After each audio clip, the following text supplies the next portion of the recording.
उस तालाब में एक मगर भी रह रहा है। अपनी पत्नी हथनी अपने बेटे पौत्र नातियों के सहित जल पीने के लिए आया। सूर्यास्त के समय कमल का पुष्प तोड़ करके क्रीड़ा करने लगा वह हाथी। उसी समय मगर उसके दाहिने पैर को पकड़ के अगाध जल में खींचने ले जाने लगा। अंतिम समय कमल का पुष्प लेके हाथी ने भगवान की स्तुति किया। भागवतकार सुखदेव जी कहते हैं, व्यास जी महाराज लिखते, अंतिम समय जब हम वृद्ध हो जाते हैं, हमारी शरीर इंद्रियां सब काम करना बंद कर देती हैं, हमारा अकाउंट पैसा एटीएम सब कुछ बेटे नाती ले लेते हैं, केवल भगवान उस समय याद आता है। ठीक ठीक हाथी की वही स्थिति हुई। हाथी का पूंछ हथनी ने पकड़ा है और इसके बाद उसके बेटों ने पकड़ा, उसके बेटों ने पकड़ा। 10-15 लोगों का परिवार, 10-15 लोगों के परिवार के कारण फिर भी हाथी महाराज शरीर छोड़ने लगा और अंतिम में सोचा कि मेरी मृत्यु तो हो ही जाएगी, अब मैं भगवान का ध्यान क्यों न करूं।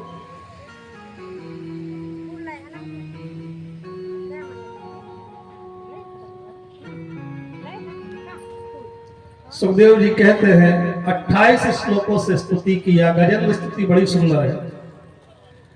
बड़े बड़े भक्त लोग नित्य गजेंद्र की स्तुति पढ़ते हैं। हाथी ने कहा, प्रभु अब मेरी केवल सूढ़ थोड़ी सी बची है और वो जल में गई कि मेरी मृत्यु हो जाए।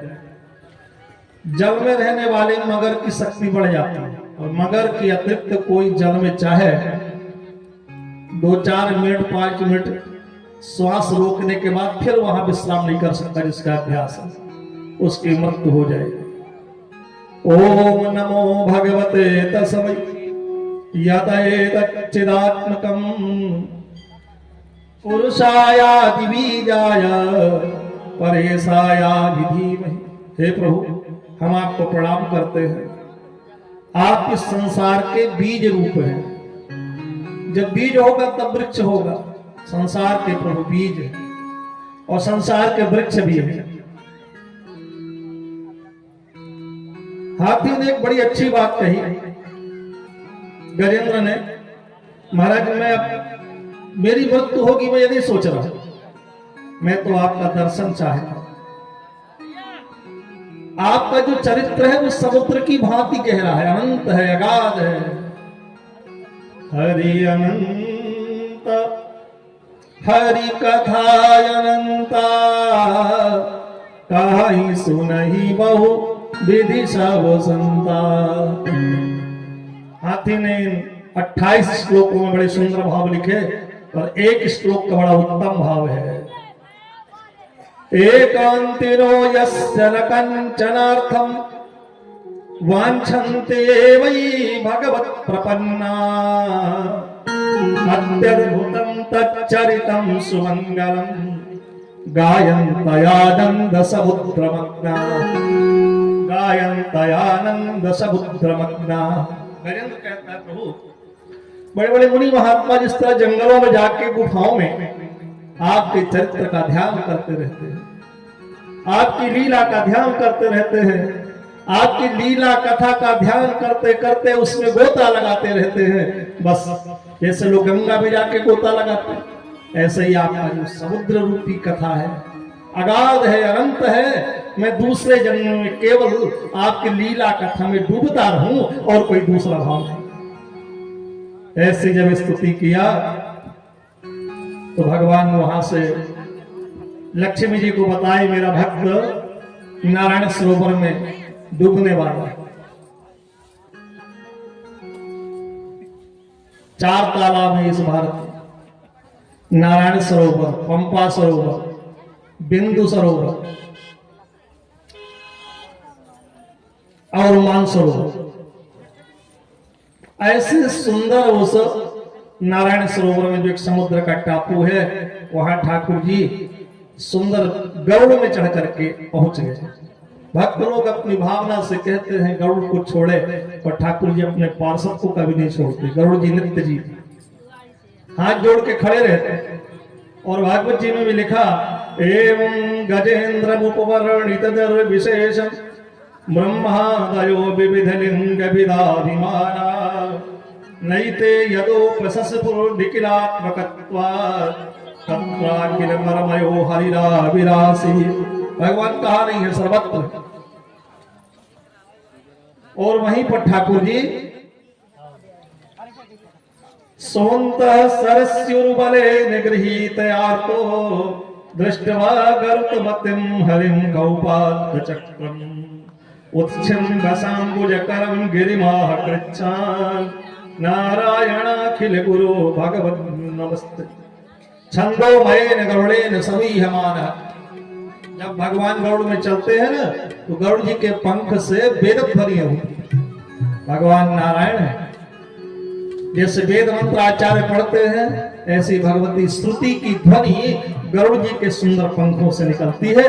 गरुड़ में आरूढ़ होकर के भगवान नारायण सरोवर में आए और जाकर के उस मगर के सबसे पहले धड़ को अलग कर दिया चक्र से, ऊपर आ गया गजेंद्र।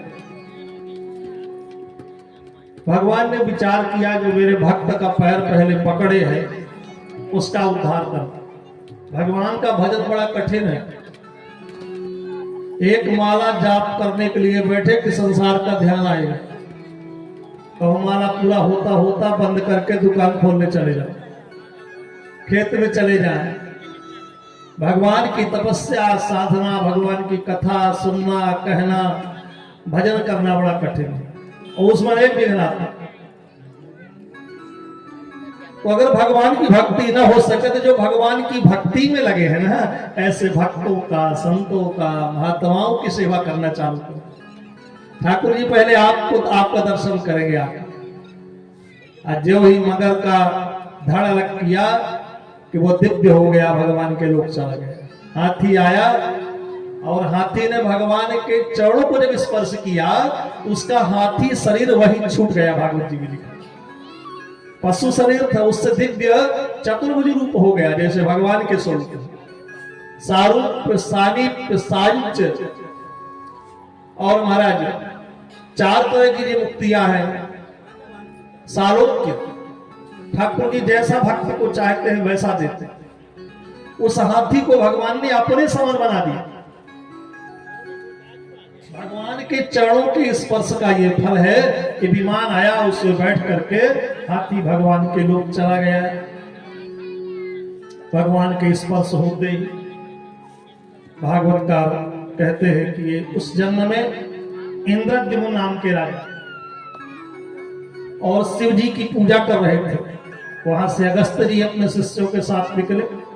अगस्त जी मलयाचल में रहते हैं, जहां सुंदर सुगंधित चंदन की लकड़ी होती। वहां से शिष्यों के साथ गुजरे। इनके शिष्य थे इंद्रद्युम्न जी, शिव जी के बड़े भक्त थे। भागवत जी में आया, अभिषेक करके माला जाप कर रहे थे नमः शिवाय का। गुरु जी को देखे खड़े नहीं। गुरु जी ने भगवान को बताया, ठीक है। इसलिए शिष्य को जो भगवान का परिचय करा दे, तो गुरु भगवान के समान। संसार का ज्ञान कराने वाले बहुत लोग हैं, पर संसार से हटके ठाकुर जी का ज्ञान कराने वाले, सत्य ज्ञान कराने वाले केवल आचार्य हैं, गुरुदेव हैं, जो भाव से मुक्त कराने वाले, भगवान के नाम रूप लीला धाम के रहस्य को बताने वाले, मंत्र देकर ठाकुर जी से मिलाने वाले।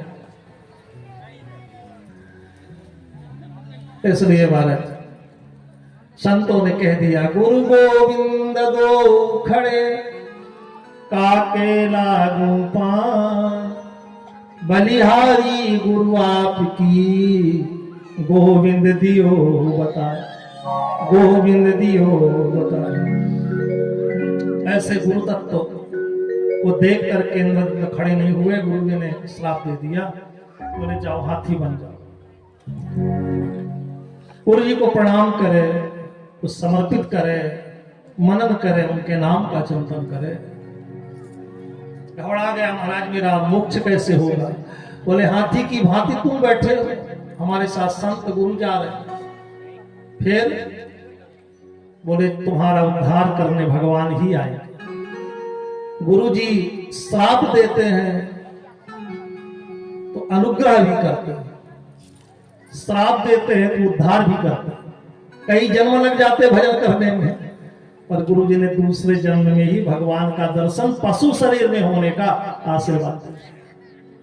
आज ठाकुर जी बचाने के लिए नारायण सरोवर में पहुंच गए।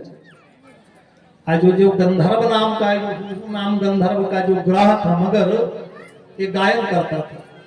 गंधर्वों का लोक अलकापुरी है, हिमालय से बहुत ऊपर। वे बड़े सुंदर होते हैं और वाद्य बजाते हैं, गायन करते हैं। जब तक भगवान की लीलाएं होती है तो पहुंचते हैं।